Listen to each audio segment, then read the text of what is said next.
Civil War history and has been doing it for over 60 years.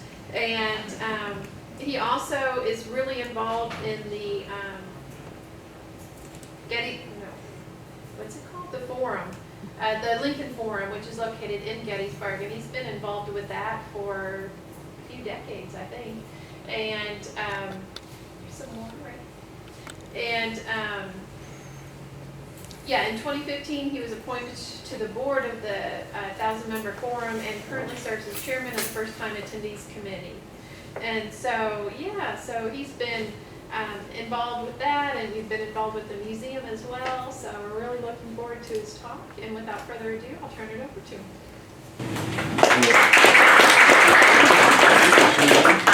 And thank you for telling my age. After much, I was going to say I was about ready to take Social Security, but I can't say that anymore. Well, it's good to be here, and good to have all of you to take the time this afternoon to come and talk about the Battle of Gettysburg. And part of the reason why we did this day was the 1st, 2nd, and 3rd of July is the 159th anniversary of the Battle of Gettysburg. So next year will be 160 years since this battle was fought. Before we start, I thought I'd ask you all a couple of questions. How many of you have been to Gettysburg City? Oh my gosh. I've probably done this talk 2 or 3 times, and I've never had that many people who've been there. So many of you will know as much about it as I know. You probably will have seen several of the pictures I'm going to show you. And of course, my interest in it was piqued when I got involved with the Lincoln Forum back in the early 2000s. I had retired and decided that I wanted to do something to reconnect myself with history. And having grown up in central Illinois, about 30 miles from Lincoln's home, I had that interest, and I discovered the Lincoln Forum based in Gettysburg, founded by 2 Civil War historians who wanted to set up something quite different than what was going on in the United States in Civil War studies. And they wanted to put together a forum and bring the very best scholars there to speak on the latest research, the latest books, etc., on the Civil War and Lincoln. And then the audience that they wanted to attract were people like us and all of you who had an avocational interest in the Civil War. None of us are scholars, none of us have our PhDs in history, but for some reason we have an interest in that war. So we attract some 300 to 400 people like us who come every year on the 19th of November. On the 16th, 17th, and 18th of November. You might say, why do you do it in November in Gettysburg at the beginning of winter? Well, the 19th of November is the anniversary of Lincoln's Gettysburg Address. So we're there the 3 days before, and there's lots of activities going on in that city, in the town. And so it helps attract people to come there. So that's the background of why I got involved with the Lincoln Forum. So why talk about Gettysburg? Well, you've been out on the battlefield 15 or 20 times. I've hired guides to guide me around. I've had one of the founders of the Lincoln Forum give me his tour of Gettysburg. So I thought it would be pretty easy to come and talk about it. And I thought what we'd do is divide it into really 3 parts. One is how the armies ended up in Gettysburg, Pennsylvania. How did they get there? Second, a little bit about the battle itself. We aren't going to spend a lot of time talking about the battle. It can be exciting for those of you who are interested in soldiers shooting at each other, but if you're not interested in that, it can be very boring. So we're going to talk a little bit about that. And then we're going to talk about why it happened. Because the story of Gettysburg, the unique story of Gettysburg, is why did it happen in Gettysburg, Pennsylvania, and how did the armies get up there to fight this battle when all of the battles of the Civil War in the Eastern Theater was south of the Mason-Dixon line, the Pennsylvania border, with, hold on, we'll get you a chair. Hold on just a minute. Are you coming in here? Oh, yes, yeah, I'm sorry. Okay, we'll get you a chair. Here's one right here. Right here, here's your Oh, chair. my goodness. Come on in here. I apologize, folks. No, that's fine. And then we're going to conclude with showing you a few pictures, and we're going to do questions. And since we're going to be on YouTube, we're on YouTube, right? So we need to have some questions to be asked so we'll look good on YouTube, even though it's being recorded right now. So let's get started, and hopefully I can make this thing work. First thing we're going to do is show you some pictures of who the commanders were. Now you might not know this guy, but this is George Gordon Meade, and he's going to command the Army of the Potomac in the Battle of Gettysburg. And what is unique about him is that he only becomes commander of the Army of Potomac 3 days before the battle occurs. So at the day of the battle begins on July 1, not only does he not know where many of his divisions are, he doesn't know exactly all of the roads, all of the geography around Gettysburg to help plan his campaign. So he fights this battle having only been the general for 3 days, having only been the commanding general. Now, who did he replace? He replaced a guy by the name of Hooker. And Hooker had been commander of had led the Army of the Potomac in the previous Battle of Chancellorsville. We're going to talk about that a little bit also. So that's George Gordon Meade. One of the sad things about Meade is he dies in 1872, and so he doesn't leave any memoirs. He doesn't have a chance to defend himself in a variety of ways. He will remain commander of the Army of Potomac until the end of the war, even though Grant will oversee him, and in the campaign of 1864, Grant will move with the Army of the Potomac and give Meade orders. Meade wins the biggest battle of the Civil War, the turning battle of the Civil War, most people would agree. And yet at the Appomattox, he's not present at the surrender. Grant takes his surrender at Appomattox. So everybody knows this guy. He's kind of skinny in this picture because we didn't get it quite framed right. But that's Robert E. Lee, and we don't need to spend any time on him, but that much time. He will lead the Army of Northern Virginia through the entire war and will surrender at Appomattox. He will later become president of Washington University in Virginia, and they changed the name to Washington and Lee. And I think he dies in 1869, and he does not leave any memoirs either. So at the beginning of the Civil War, here's the way the states looked. The blue or the green, I'm about half colorblind, is the Union. The yellow, obviously, is the Confederacy. And the other color is the loyal slave states, but the states that remained loyal to the Union. And there's 4 of them: Missouri, Kentucky, West Virginia, which was formed after the Civil War began because the West Virginians were more pro-Union. So they was made a state and separated from Virginia during the Civil War. And then the other state, believe it or not, was Delaware. There were less than 200 slaves in Delaware, but it was legal to have slaves in Delaware at that time. So this map is kind of hard for you to read, and I didn't intend it to be anything for you to be able to read, except this thing will work. There we go. The first question is, how in the world did these 2 armies get up to Pennsylvania? Well, I'm going to show you with this laser pointer how they got there. The Battle of Chancellorsville occurs in the first part of June, and that's, you can't see it in this photo, but that's where that battle was fought, and the Confederate forces decimate and beat the Union forces significantly at the Battle of Chancellorsville. Lee is the victor, and this Hooker guy is the guy that got beat. And so they fight there, and this is where Stonewall Jackson was killed. And they end up, a month or so later, down here by Fredericksburg, Virginia. And this is the Chesapeake Bay area.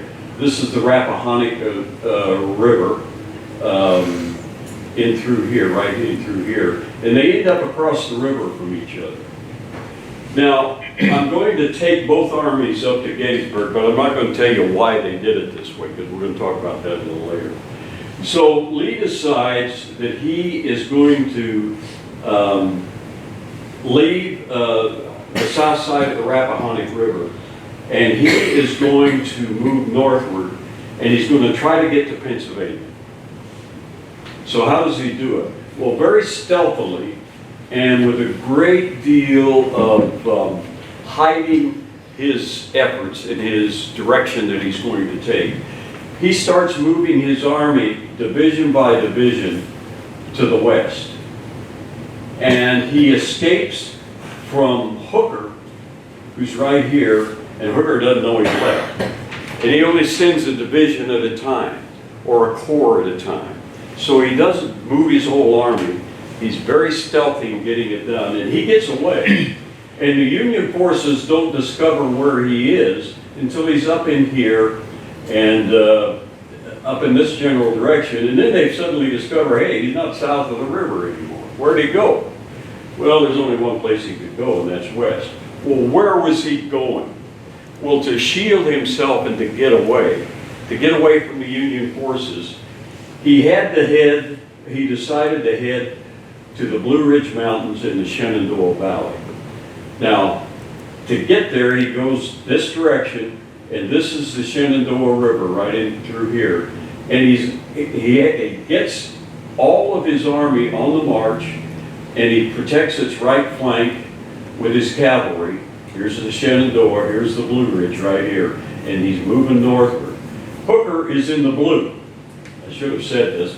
The red is all Confederate, the blue is all Union. Hooker is in the blue, and now he discovers Lee's gone, so he's going to try to find him.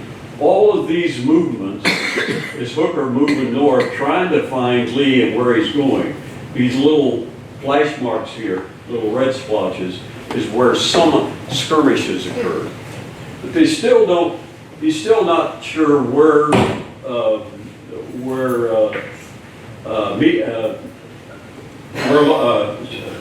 get it in a minute, where Robert E. Lee is going and the army in Northern Virginia. So he's moving northward, trying to shadow them.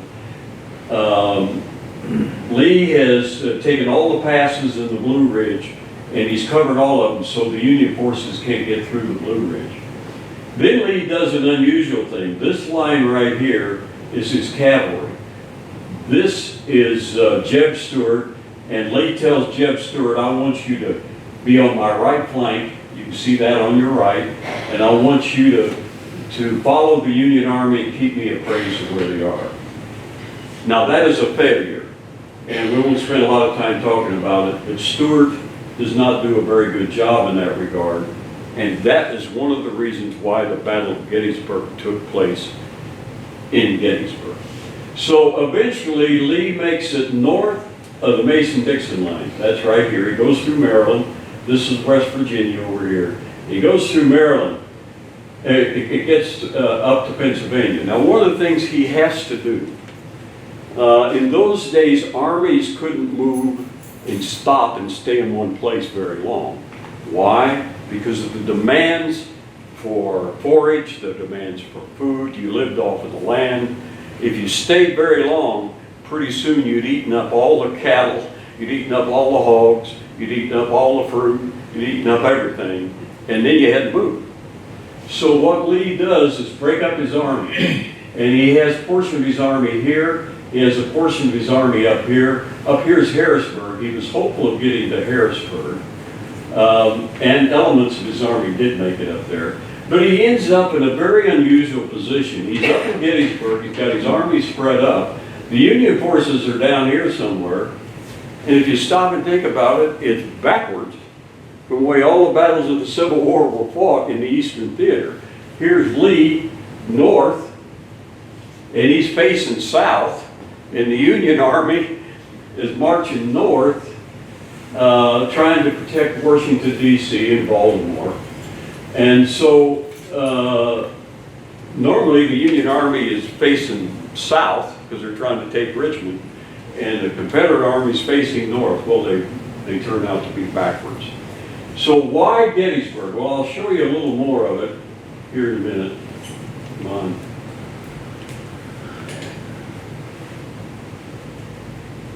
Well, I may have to do it by hand. Anyway, let's go on to the next slide because I want to. Okay. So now what I've done is zeroed in on the town of Gettysburg. And what you see, that blue line turns out to be a fish hook, so to speak. And that fish hook separates the Union armies from the Confederate armies. The Union Army is to the right in the blue, and the Confederate Army is to the left in red. I'm still going to try to get this thing to work. Whether it's the battery, there we go. So here's the town of Gettysburg. And eventually the Union line is this right here. The Union forces are located along here, and the Confederate forces are here. And you can see the distance is roughly a couple of miles. So the Union line is roughly a couple of miles long. It's bent back over here to the right. And there's four very prominent locations on the battlefield that you need to know about. Right here is what's called Cemetery Hill, and that is the northernmost point of the fish hook. It's also actually a cemetery. It actually will be the place of where the National Cemetery, where the Union troops will be buried. It will be the place where Lincoln will speak. This is Culp's Hill over on the right. It's a hill. It is the very far right of the Union forces. Here's the Confederate forces here. Then as you come down here, this is Little Round Top and Big Round Top, and I'll have some pictures to show you that. The Union line will be known as Cemetery Ridge because of the cemetery, and the Confederate line, which goes around here, will be known as Seminary Ridge because at the time there was a seminary on the west side of Gettysburg, and the Confederate line began right there and went down. So the Seminary Ridge and the Cemetery Ridge, and the distance between the two right here is about a mile. And I'll show you some pictures of that a little bit later. So now, why Gettysburg? Well, the previous slide you saw Lee was way up here, and you saw the Union forces way down here. So the Union forces finally figure out where Lee is. Lee finally figures out where the Union forces are. And I want you to look at the town of Gettysburg. No less than 9 roads coalesce in the town of Gettysburg. You can see them going this way, this way, this way, this way, this way, this way, this way. And so from the north, Lee brings all of his forces down these roads. The roads down here, the Union forces are brought northward. Baltimore's down here, DC's down here. So they move northward, and they end up taking roads going to Gettysburg. So you end up with the Confederate forces were outlined here, the Union forces here. And then the battle takes place. So what happens? There's 3 days of the battle. Day 1. Now we're zeroing in on the town of Gettysburg. Here's the Union line again. Here's the Confederate line out here. The first day, Confederate forces come down Chambersburg Pike. The Union forces are here. They push them out of Gettysburg. There's a fight in the town of Gettysburg. Union forces are forced out. They end up at Culp's Hill, right here. That's the first day, and it's a Confederate victory. The Union forces are routed. The second day is, Robert E. Lee says, well, we're going to attack the Union on its right, remember it's your right hand now, and we're going to attack them on Culp's Hill. We're going to try to take Culp's. If we can take Culp's Hill, we're going to get in behind the Union and we'll rout them. So he sends Robert Ewell's corps against the Union forces here, and it turns out he's not successful. He isn't defeated, but he doesn't win either. It's an even. At the end of the day, they're both even. So what's he decide to do? Well, he says, I forced him out of Gettysburg. I tried it over here. So the third day, I'm going to come around here. Well, let me back up. There's another part to the second day. So this is Culp's Hill. Another part of the second day is, over here on the Confederate right, is General Longstreet's First Corps. And he says to Longstreet and Ewell, you attack over here. Longstreet, you attack over here. And between the two, if we roll up their right flank and their left flank, we will have defeated them significantly. This doesn't turn out very well either. There's a lot of controversy about General James Longstreet and the second day battle. We won't spend a lot of time talking about it. But supposedly he didn't want Lee to fight the battle this way, and he delayed the attack until late in the day, and he should have attacked earlier in the day. So, at the end of day 2, Lee has won the first day. The second day was kind of a draw.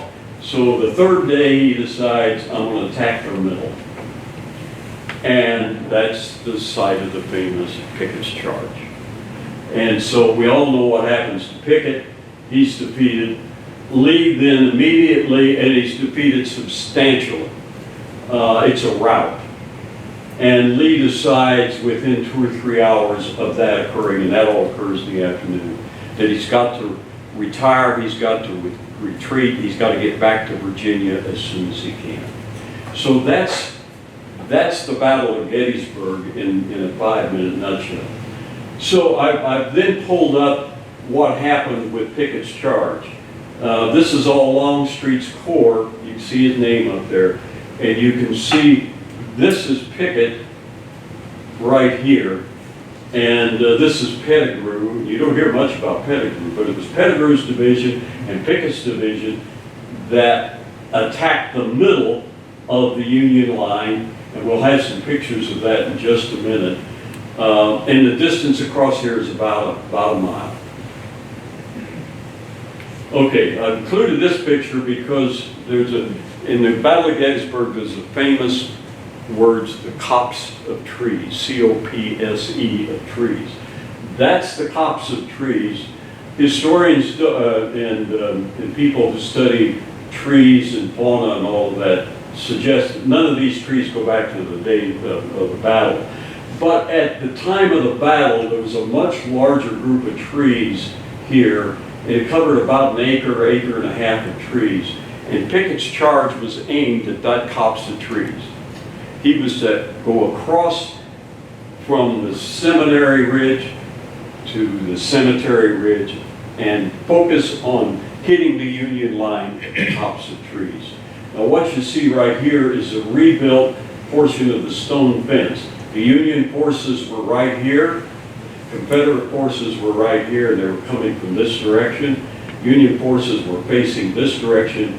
This brick wall was about 4 foot tall at the time, so you could literally stand up and and fire over it. This, right behind this statue, is called the high water mark of the Confederacy monument, and that's the furthest the Confederates got. It's estimated somewhere between 100 and 200 Confederate soldiers of Pickett's brigade made it across this wall and into this area, and that's as far as they've gone. Now, what I've done is showed you another picture that's taken looking due west from that previous picture, and if you look right there on the horizon, that's the statue of Robert E. Lee. Pettigrew's division came in from this direction. Pickett's division came in from this direction. And this line of trees is Seminary Ridge.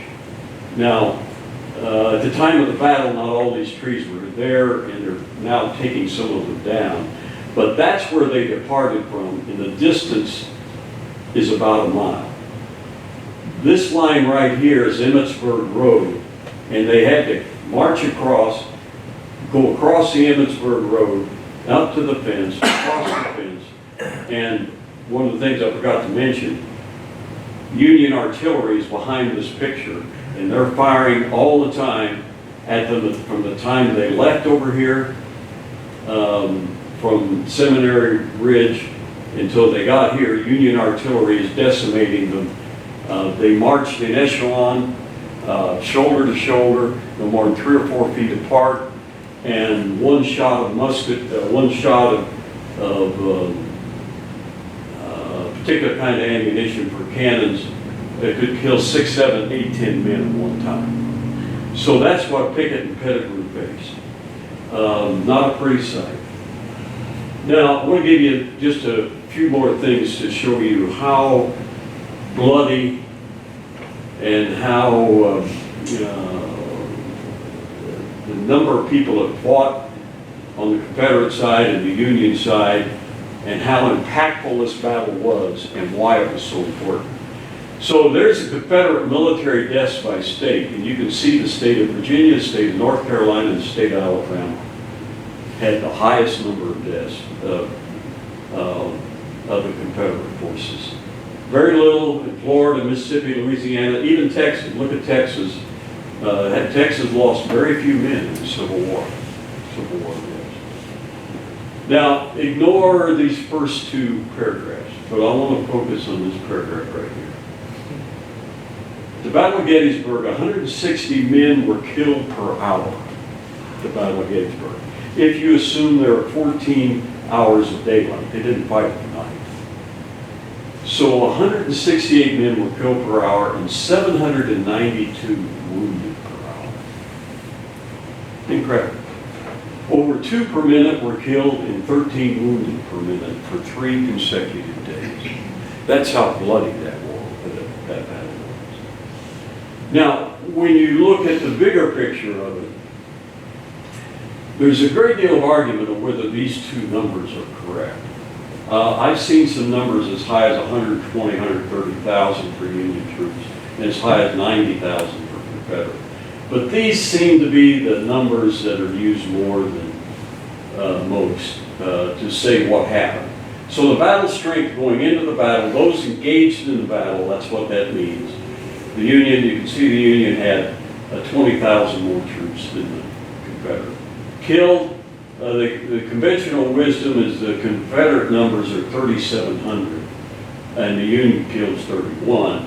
And certainly you could sense that because of Pickett's charge. If you're on the offensive, you're going to lose a lot more if you're on the defensive. Number wounded, number missing. The number missing will turn out to be about 50% will be dead somewhere that they find a week later, several days later, some of them 3 miles down the road. Some of them got up and walked and fell dead a mile or 2 later. But at the end of the battle, 5,200 Confederates were missing. Most of them will be found dead. Some of them will have decided to desert. Some of them, after the battle was over with, just started going to North Carolina. Didn't tell anybody. Walked down the road and got to North Carolina. Same thing true on the Union side, too. I've had enough of this war. I don't care what they do. I'm leaving. So that's the missing game. And then some of them actually turn up several months later and are not missing anymore. So the total, there's the total, and it adds up to over 50,000 were killed, wounded, or missing in that battle. The biggest battle of the Civil War. And there's a little sidebar. I've got a book that you might be interested in reading. It's a monograph book of what happened in Gettysburg after the war, or after the battle. Both armies leave, we know that, within a day or two, within 18 hours, Lee is left. And he leaves his wounded that he can't carry with him. on the battlefield. The battlefield is still strung with all the dead, plus hundreds and upwards of thousands of wounded who can't move. And eventually, either they die or they're picked up, what have you. And the story of this book is what happened after the battle and how they collected all of these dead bodies, buried them, and then tried to help all the wounded. But this slide says 620,000 people were killed during the Civil War. There's now historical evidence that suggests that that figure could be as high as 720 or 750,000 were killed in the Civil War. These were soldiers, but also civilians. Anybody's death could be attributed to the war is in this number. Now here's World War II. Same classified in the same way, killed as 405,000. By the way, did you know that in the Second World War, civilians killed was over 60 million in the Second World War? Do you know how many civilians were killed in the United States as a result of Japanese or German action against the United States on the shores of the United States? 2, I think. 6. And it was a family in Oregon who went up in the mountains and found this weird looking thing on the ground. And the Japanese had launched a bunch of balloons with bombs attached. Came over and landed, and they got to playing with it and it exploded and killed all 6 of them. But, sorry about that side. But anyway, the point is, look at the Civil Wars compared to the rest of the wars that we've been in. And there's comparing the major battles. And look how Gettysburg stands out. Chickamauga, which occurred in the fall of '63, is next. Spotsylvania is part of Grant's campaign in '64. The Wilderness is part of Grant's campaign in '64. All of these, well, these two is Grant's efforts to, defeat Robert E. Lee in 1864. Chancellorsville is the one that occurred before Gettysburg. Shiloh was Grant's out west. And Antietam was a battle that occurred in Maryland, not very far from Gettysburg. And then Vicksburg. Okay.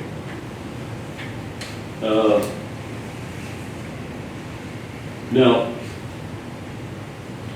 this slide does nothing but illustrate combat deaths. These are Union, this is not the Confederacy, but this is Union combat deaths in blue and disease deaths in red. More people died of disease in the Civil War than died by getting hit.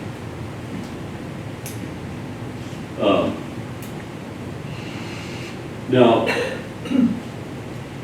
this is slide, the total number of troops involved in the Confederacy,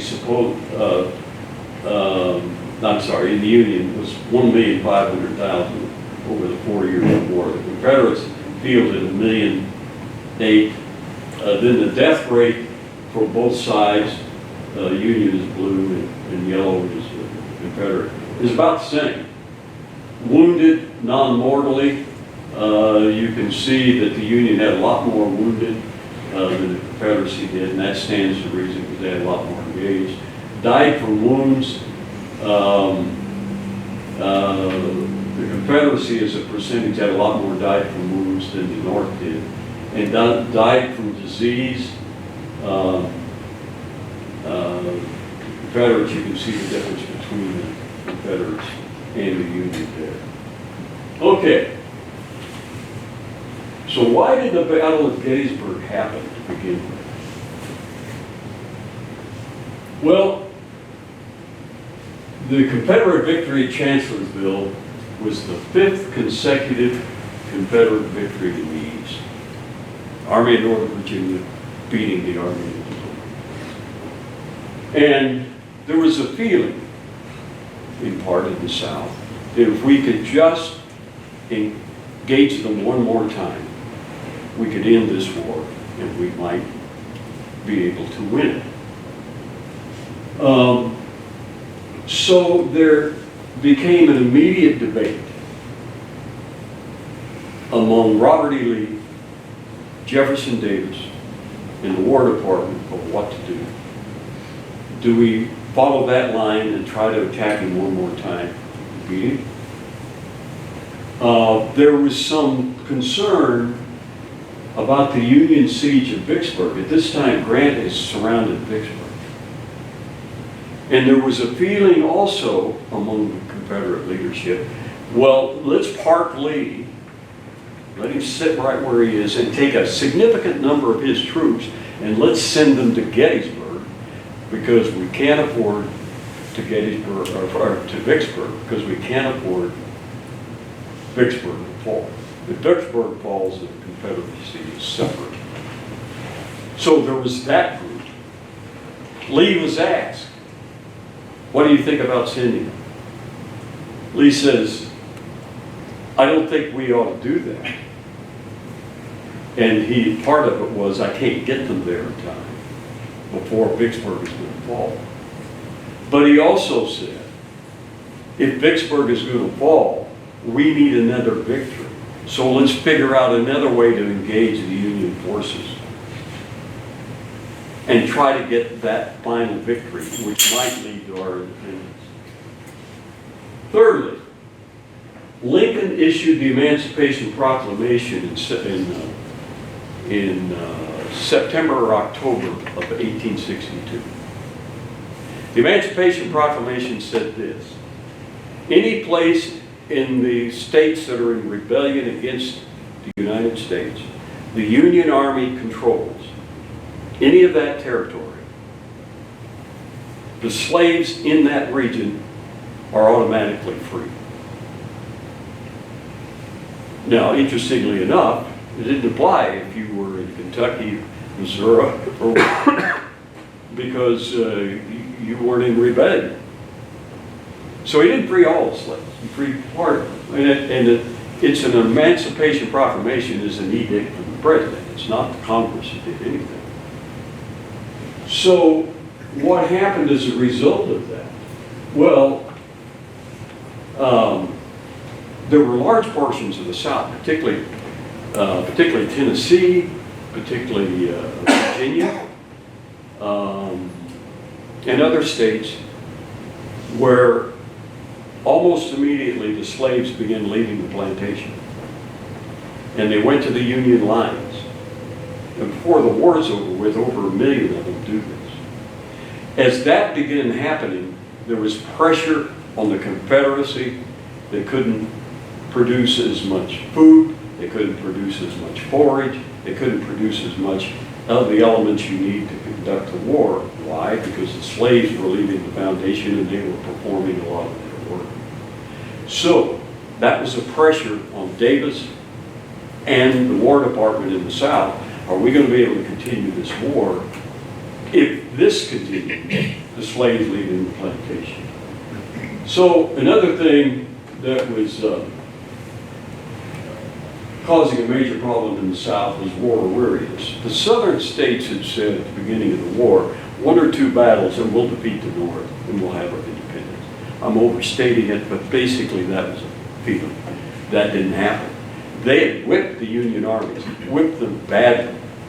5 battles in the Eastern Theater. And the Union was still intact. Lincoln was still fighting for the Union. There was some evidence of weakness on his side. We'll cover that in a minute. But by and large, they had defeated the North. So how does that translate into Gettysburg? Well, we're going to have to try to do something on the battlefield to make this happen one more time.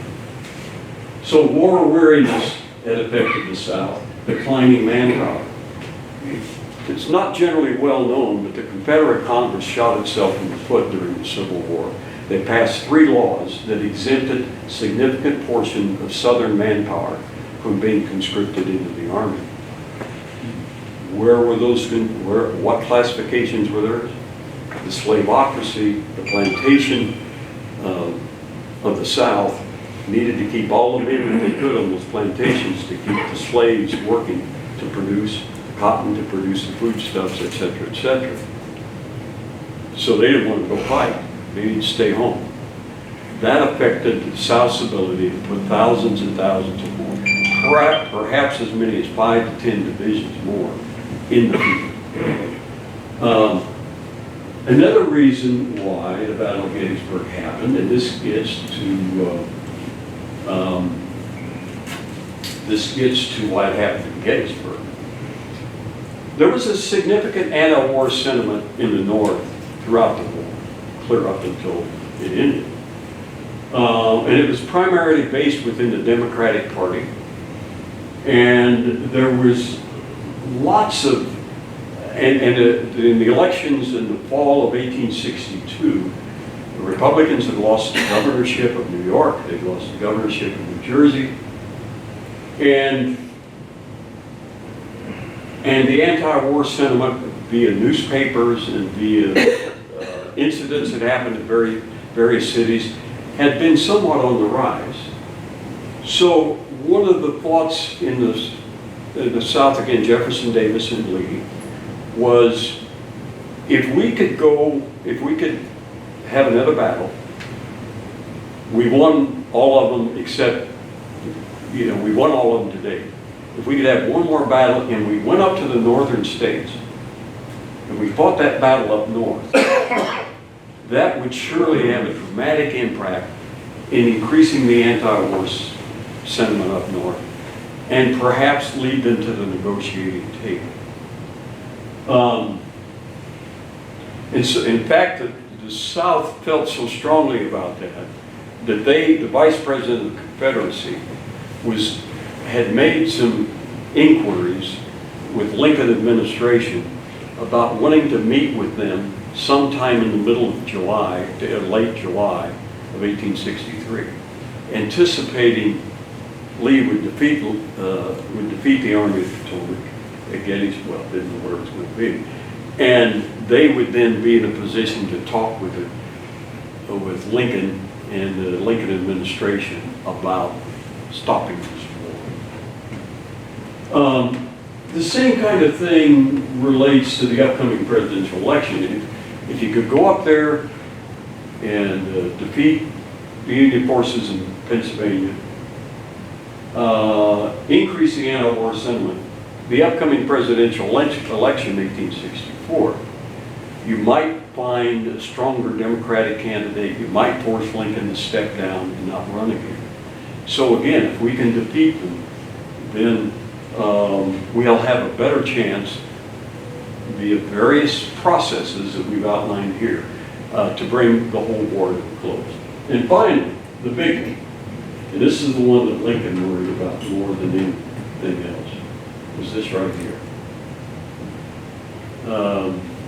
If the French and the British, who had some sympathies with the South, agreed to recognize the Confederacy as a belligerent power, a whole set of international laws that existed at that time would suggest that the Union would have to drop its blockade of the southern ports, which it had put in place in 1861, 1862. They would, in effect, they would recognize the South. And if that happened, that would almost force the Union into negotiations with the South to somehow end the conflict. Lincoln worried about this more than he worried about anything else. Okay, Gettysburg, aftermath, and impact. It was the first major battle and defeat on northern soil.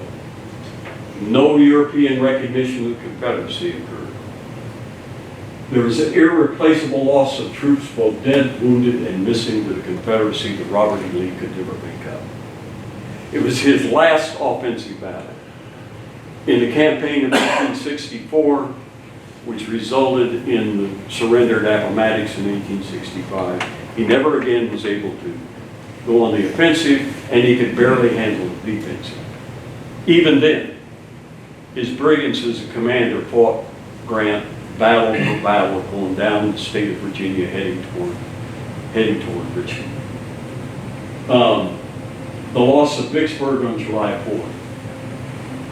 So the battle occurs, it's over July 3rd. It's a disaster. It becomes known in the South within a week how bad it is.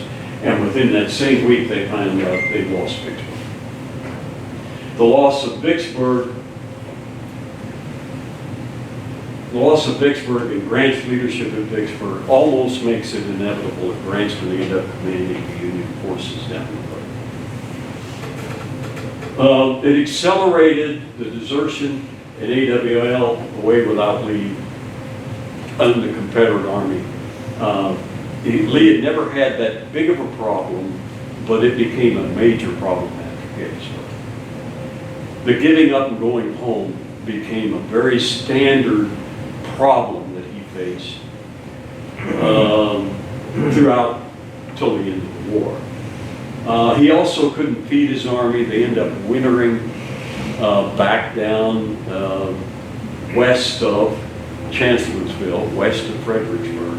He has a hard time feeding them. He has a hard time clothing his army. He has a hard time getting ammunition. He can't feed his horses.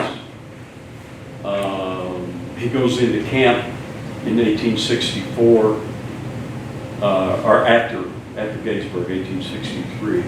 And from then on, a significant portion of his time and effort is spent trying to keep his troops fed and clothed. Positive Union morale, softened anti-war sentiment. Makes sense. You defeat the Confederacy in your home state, you defeat them badly. It softened the anti-war sentiment, increased the Union morale, and Sherman to Atlanta and the march to the sea. If Gettysburg hadn't happened,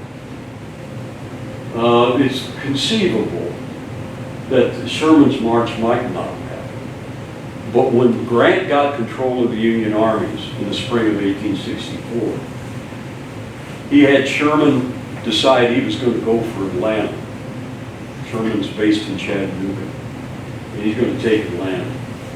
And ultimately, after he takes Atlanta, then what does he do? He suggests we march to the sea, and that's what he did. But the weakness of the South, the derivative of what happened at Gettysburg, made them so weak that they couldn't handle Sherman and his army and Grant and his army. The re-election of Lincoln. Lincoln never waived one iota during the entire Civil War. He was not going to surrender. He was not going to negotiate. He was going to return the Union to what it was before the war. And he figured out that one of the best ways to do that was to free the slaves. He not only was anti-slavery, he was that, but he was smart enough to figure out if we can take the slaves away from the South, they can't survive because they're providing the foundation for the South to exist on the plantations, etc. So Lincoln's re-election meant he wasn't going to negotiate. There were two or three attempts for the South to meet with the North and find a way to end the war. And Lincoln would agree, as long as you give up your opposition and back into the Union, you'll end the war. And then the promotion of Grant to command the Union Army was become inevitable for the most part after Vicksburg. He goes on to command the Union Army at Chattanooga, and he has a success there. He defeats the Confederate Army at Chattanooga. And then after that, Lincoln brings him to Washington and says, I'm going to give you command of all the Union forces. And that's when he decides how he's going to fight the So we're going to conclude with 2 or 3 pictures. This picture is you've probably seen this picture. This is a picture at Gettysburg, and Lincoln did the Gettysburg Address. And about 100 years after the war is over, they find this picture in the National Archives. And the lady historian, the name escapes me, she was an expert on Civil War photographs. One day she found this photograph, enlarged it, and there's Brother Lincoln sitting right there. And they've identified a whole bunch of these people, members of his cabinet. This was his bodyguard. He was from Illinois. And won't bore you with all the details, but There's about 6 or 7 photographs taken in Gettysburg at the Lincoln address. And there's evidence that a lot more were taken, but they disappeared. So this is the only one that shows Lincoln. Now, most of you have seen this photograph too. This is a very famous photograph. It's the dead rebel sharpshooter in the Devil's Den in Gettysburg. A bunch of boulders, and we'll see a little picture of it a little later. This, come to find out, this fellow, there's another photograph. This fellow's in it. And the photographer, who was Alexander Gardner, moved the body from this rock and drug it over here and laid it down.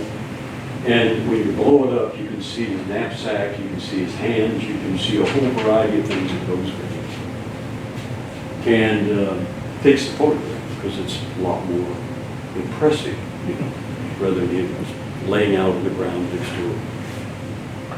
Now, in the last 3 months, there's been an article appeared that they've done some research. It's a fascinating article, and they think they figured out who this guy was. It's from one of the Civil War magazines. Fascinating. Now, if you go to Gettysburg today, this building still exists. And this is the gateway to the cemetery of Cemetery Ridge, which becomes the National Cemetery. They just buy some land next to it, to the city. This is the city cemetery behind here. And over in here is the land that they eventually buy. The city of Gettysburg's over here. You're looking due west. The Baltimore Pike is right here. And what's fascinating about this photograph is what you see right here. This photograph was taken within days at the end of the battle. And right along here, if you go back up there today and park your car, you can walk over and there's dozens of artillery, Union artillery pieces facing this direction and back this way because Culp's Hill is back over here. And so the guns have been removed, but none of the debris has been taken up. So I thought that was a fascinating picture to show. Now, this one is another fascinating picture, and it's taken from Little Round Top I mentioned. And this guy here is is General Governor Warren, kind of an unusual first name. And he's one of the heroes of the Battle of Gettysburg because right here is the Blue Ridge Mountains. And right here is South Mountain, which is the northern end of the Blue Ridge Mountains. City of Gettysburg is way back over here. You're looking west. This is Seminary Ridge, right here. And down here, going back this direction, is Cemetery Ridge. Little Round Top is right south, the south end of Cemetery Ridge. He gets some orders, on his own, on the second day of the battle. He decides to ride down here and see what the left flank of the Union Army, what it looks like. When he gets down there, there's nobody there. Not a Union soldier in sight. He's looking across at the Confederates and he sees Confederates moving. And he said, my God, we got to get some troops up here. So he calls back and they end up, the Union guys get down here just at the right time. The Confederates are coming up the hill. You can see this is the bottom, and you can see they come up this direction. They're coming across here, and they're coming up this direction and through here. And so he saved the day, probably. And so they put a statue up. Later, Sheridan's going to fire him at the Battle of Gettysburg. Warren doesn't do what Sheridan thought he ought to do, so Sheridan fires him in the spot. Now what's right here? Remember that Confederate soldier that I showed you laying up against a rock? Now it's down in here somewhere. This is called the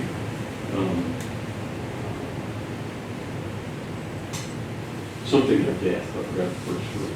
But anyway, there's incredible fighting that occurred among these rocks, and that's where that sharpshooter came. So this is a Little Round Top. Warren's statue is up here. And this photo is looking east. This is Big Round Top. nothing was fought over here. It was not any action on Big Round Top. But Little Round Top was directly opposite Longstreet's lines, and Longstreet was coming this direction to try to take Little Round Top, roll up the Union left flank, and head on toward Cemetery Hill and wrap up the defeat of the Union forces. Now, if you look real close, there's a guy standing right there, and there's a wagon right there. I think that wagon is a photographer's wagon. And this is probably a fellow associated with Gardner, a photographer, and he went back over here to communication. So that Little Round Top isn't really that high, but when you take the tourist, right up here at the top's Warren statue, and then there's overlooks up here that's really, you can see the entire battlefield. Now on November the 19th is the Remembrance Day, and they have a big parade in Gettysburg. And you will find people by the hundreds dressed in uniforms. And they're either in the parade, or they're along the parade, or they're out on the battlefield. And you have societies of generals. There's the Union Society of Generals, and you have all these men who spend thousands of dollars to make them up a uniform. And they try to look like, this guy, it looks like General Grant. Now, he was never at Gettysburg. Anyway, and here's General Lee, and I guess this is Lee's wife, I don't know, but anyway, and we're there the 16th, 17th, and 18th. But if you go downtown on any of those days, you'll see them in restaurants eating, having lunch, dressed in their Union Confederate dressing. And then the big parade always is attended by thousands of people. Well, here's an interesting photo. What's that have to do with Gettysburg? We all know that guy. Eisenhower. Yeah, we know him. Do you know who the other guy is? The British guy. Yeah. Montgomery. Yes, you got him. Now, if you know your World War II history, these guys didn't get along very well either. Montgomery reported Eisenhower and he didn't take a knife. Well, why is that here?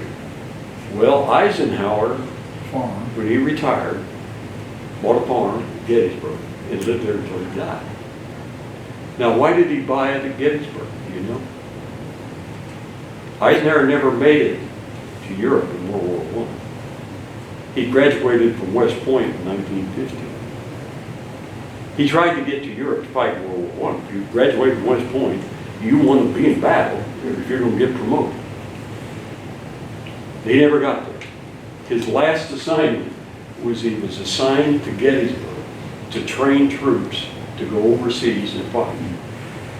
And part of the land, at that time, part of the battlefield was federal, was a base for the military.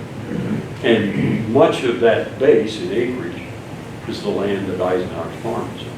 So, when Eisenhower retired, the world came to his doorstep that was still living, that knew him, and they wanted to come and see him. And he would see quite a few of them. And inevitably, he had to talk to them about the battle. So Montgomery comes over, and they're looking at about the same thing I showed you at the beginning. So that's the story about Eisenhower. Now, as a final picture, those of you who've been there will understand this.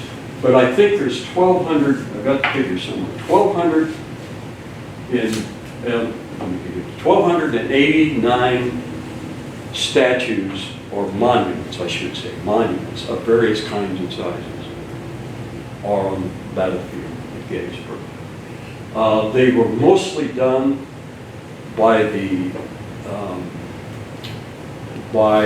veterans groups, the Grand Army of the Republic, and the Daughters of Confederacy. the Confederacy in the late 1800s, early 1900s. In fact, there got to be so many, they had a lot of arguments over whether this statue ought to be 6 foot tall, because what you guys did is not enough to give you a 6 foot statue, you ought to have a 2 foot statue. You get that guy. Well, that happened all in the 20th century, clear up to the 1950s. But what I wanted to show you is this one. So you can see all these here, you can see that one. This one is the, whatever it is, to the state of Pennsylvania, and Every soldier that fought for the Army of the Potomac in the Battle of Gettysburg has their name inscribed all the way around this. And then you walk up in here, and I think the generals that's involved are in here. Plaques commemorating them. But that gives you some idea of all the monuments at Gettysburg. Where this guy is walking, if you turn and went this direction, you'd see the copse of trees. This road here runs along Cemetery Ridge, actually. Cemetery Ridge, not Cemetery, Cemetery Ridge is right back here. And this road kind of parallels. So, that's the story of Gettysburg. Question? Have you ever read Little Mac's papers? No, I read some, but no. Okay, well, the reason why I'm asking is I've read one of the books that's supposed to be Little Mac's papers. And in there's one letter he wrote to the governor of Pennsylvania when the South was going north, and he was begging the governor of Pennsylvania to call up the militia to defend Gettysburg. It was key to him to protect Washington, because his vision was the South would go to Gettysburg and then swing south to get Washington. So to me, based upon Little Mac's papers, they knew Gettysburg's importance long before the battle, relatively speaking. Well,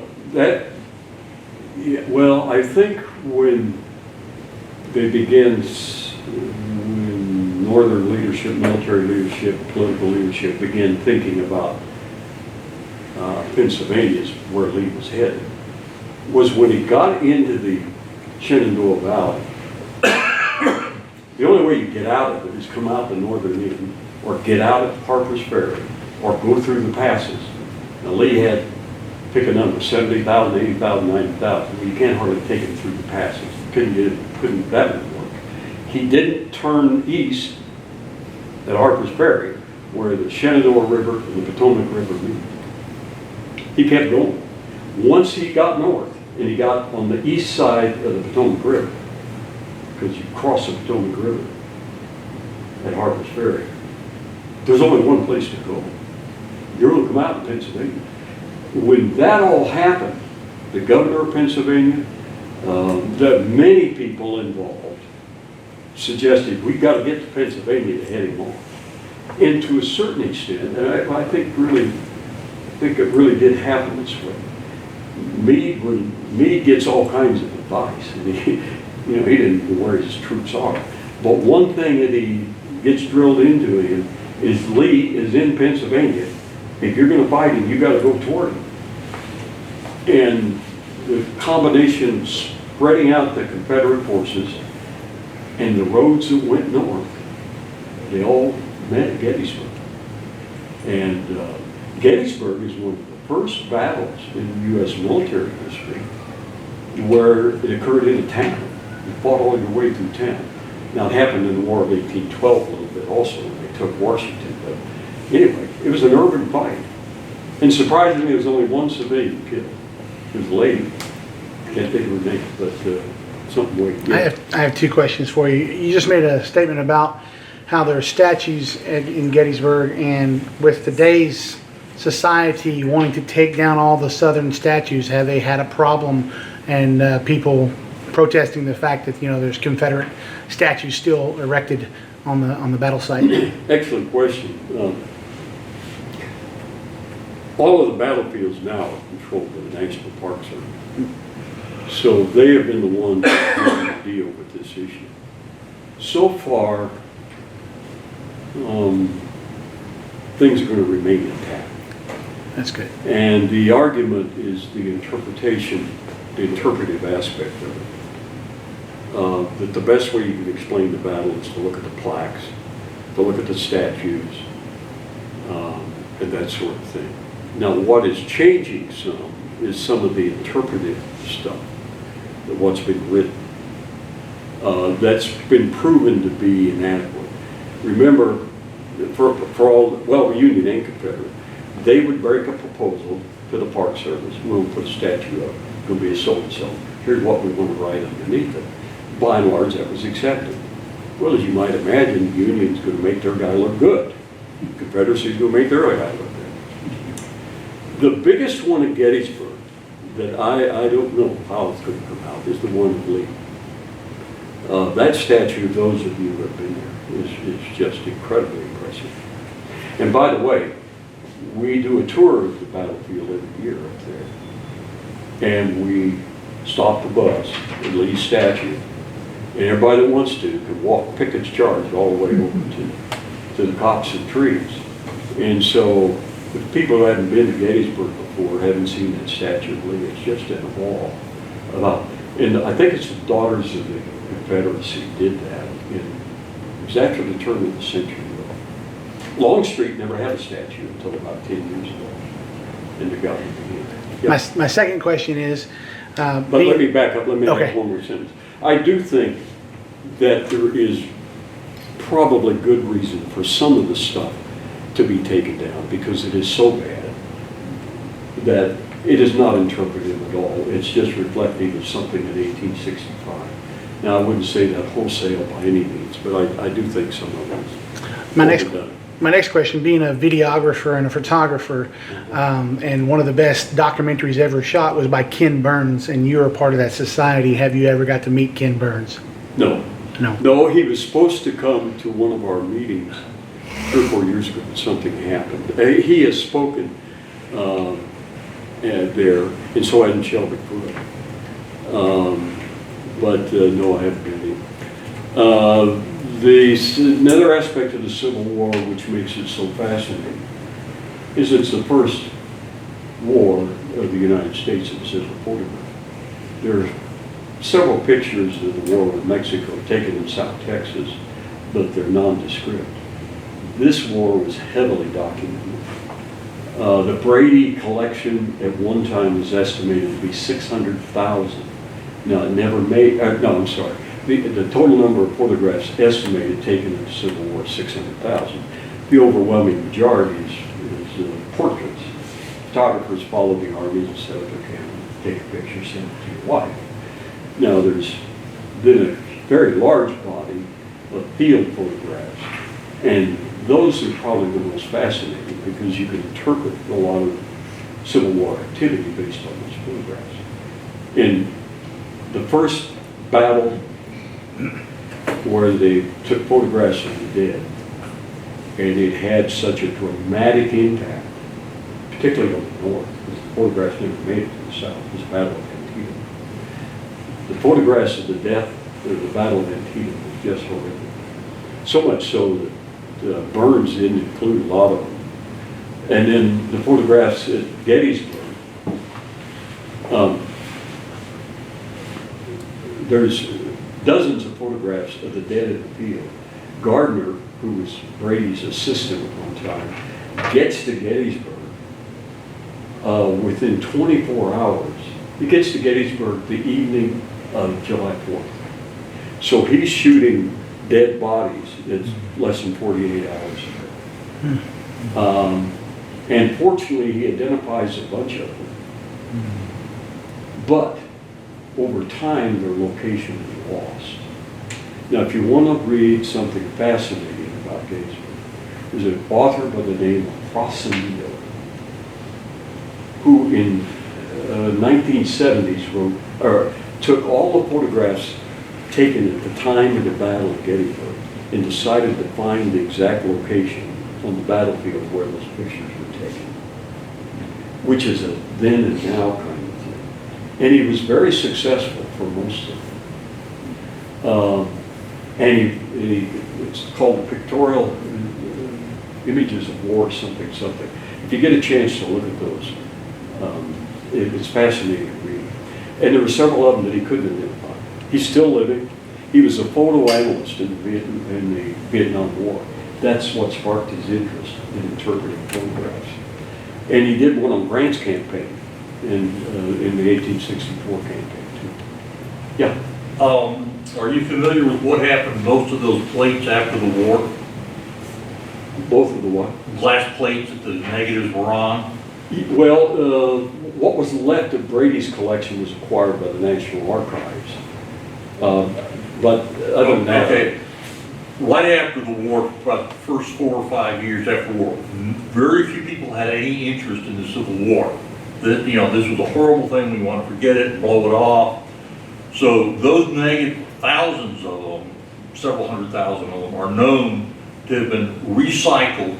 The salt, the chemicals on them washed off, or they were sold to make like greenhouse roofs. Now, I had heard that story. Yeah, Hadn't thousands heard that became greenhouse roofs Wow. with the plate, you know, the images still on them. And of course, and under the sun, they faded.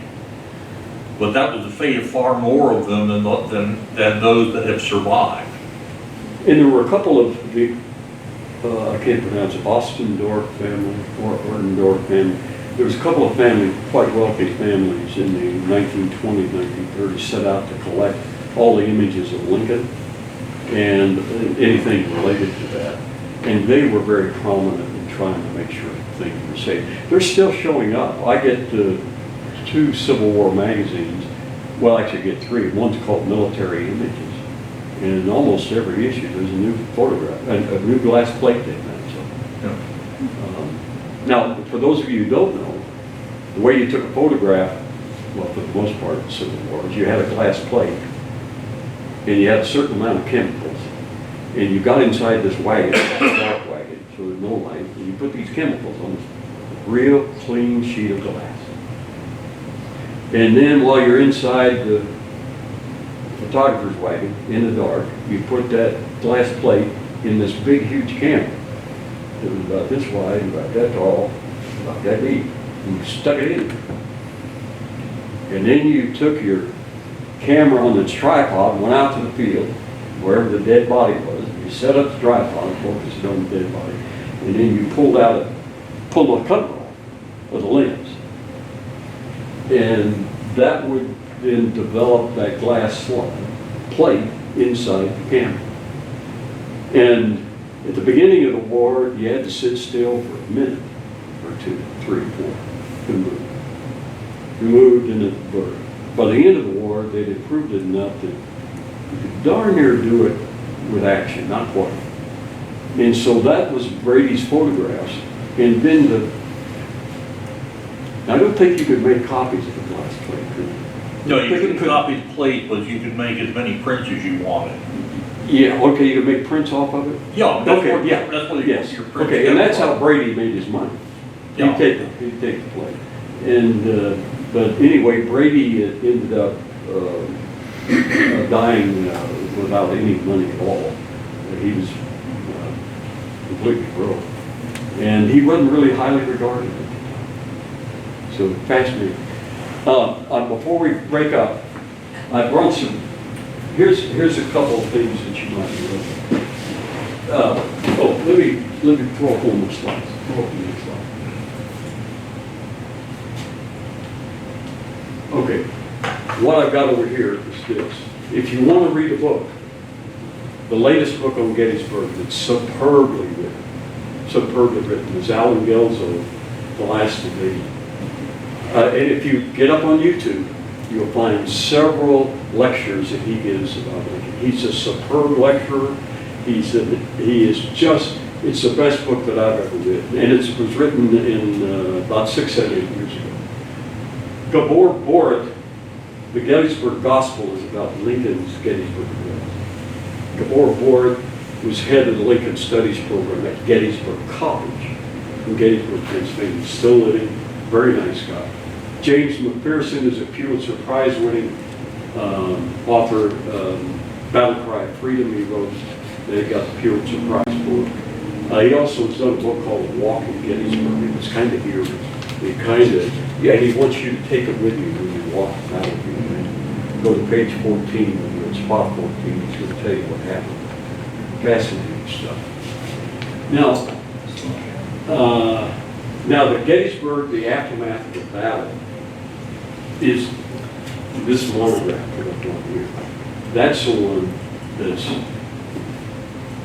they paid a group of freed black folks $1.25 a body to go out to the battlefield and dig them up. within 2 or 3 months of the battle. And we all know Canadian killed that. And there's photographs. And what are you gonna do? Well, part of the reason why we have the national battle at Gettysburg is because a guy in town by the name of Will, who was an attorney, decided when he saw all this at the end of the battle, my God, what are we gonna do? We're gonna leave them all, to go bury them all, and in a selfish way, we're gonna ruin all this farmland. So he's the one who started the idea of let's put the first national cemetery for the nation's war here at Gettysburg. And he got it done in a matter of a month or two. That's why Lincoln ends up there for the Gettysburg Address. Because they're going to dedicate that cemetery. And they, by that time, had moved significant number of bodies there. And so, and they also, every governor was invited who had troops at the Battle of Gettysburg. And all but 3 of the northern states had troops there. So there were going to be all kinds of political figures there. And so when Lincoln got the invite, and all that he was to make a few remarks. He wasn't the main speaker, we all know that. But he decided to go. Why? The political thing there is that he could mix and mingle with the governors, he knew the election was coming up. He knew, well, it was just a political thing to do. So that's that. Now, here's a strange thing. Get up on YouTube. You'll find videos by Jeffrey the librarian. I don't know who this guy is, but I've watched dozens of his stuff. And he does each segment of the Battle of Gettysburg. And he does it in a topographical, it's like you're looking at a table, it's a topographical representation of that portion of the battlefield. And he moves regiments, and he designs it for people like you and I. He's not writing it from a military standpoint. And you understand how the Confederates drove the Yankees out of Gettysburg, out of town of Gettysburg. And you understand why Pickett's charge failed when the way he's doing it.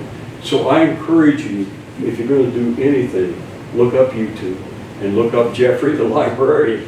And so, now the rest of the stuff here is just, I'll quit with this.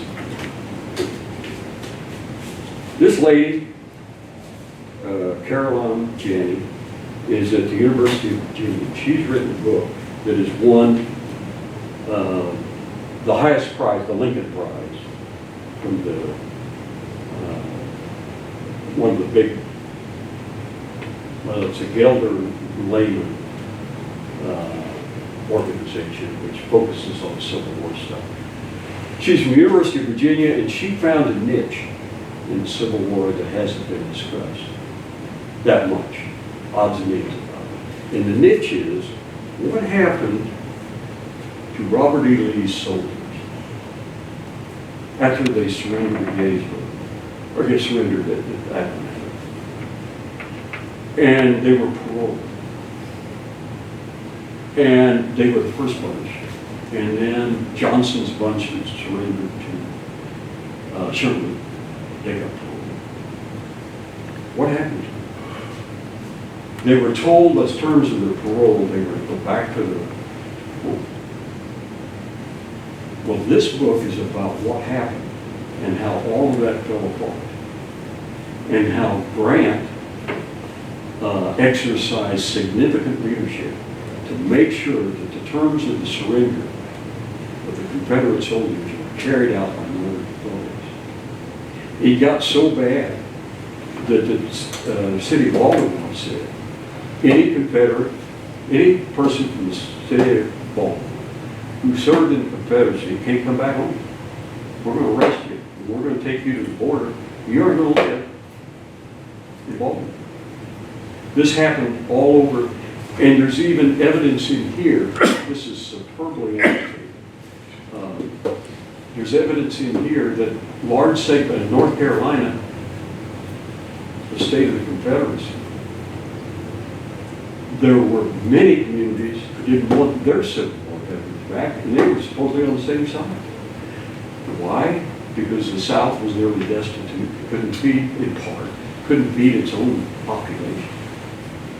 And so they didn't want 100 more soldiers in this little town, because they wouldn't eat. So this is a great book to read, and she calls it Inns of War, which is kind of strange.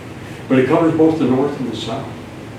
And finally, Lee gets a hold of Grant and says, they get all confused over parole, a declaration of amnesty, a pardon,